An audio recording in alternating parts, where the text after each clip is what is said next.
முருகனின் அருளில் மறைந்துள்ள ரகசியங்கள் என்ன? தெய்வங்களில் செம்மையானவன், ஞானப்பழமானவன் முருகன். ஆனால் அவரும் சிவபெருமானை வழிபட்டார் என்பது உங்களுக்கு தெரியுமா? அதுவும் சில குறிப்பிட்ட லிங்க வடிவங்களில். எவை அந்த லிங்கங்கள்? எந்தெந்த கோவில்களில் முருகனால் வழிபடப்பட்டது?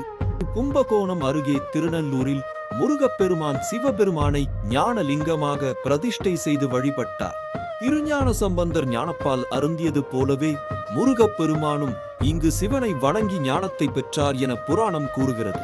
காஞ்சிபுரத்தில் உள்ள குமரகோட்டம் முருகன் ஆலயத்திற்கு அருகிலேயே முருகனால் பிரதிஷ்டை செய்யப்பட்ட பிரணவலிங்கத்தை நாம் காணலாம். ஓங்கார வடிவான பிரணவத்தின் பொருளை தந்தையிடமே உபதேசித்த முருகன் அதே பிரணவ வடிவத்தில் சிவனை பூஜித்தார் என்பது விசேஷமானது. ஆக ஞானம் தேடிய முருகன் சிவனை ஞான லிங்கமாகவும் பிரணவ லிங்கமாகவும் வழிபட்டு அருள் பெற்றார்.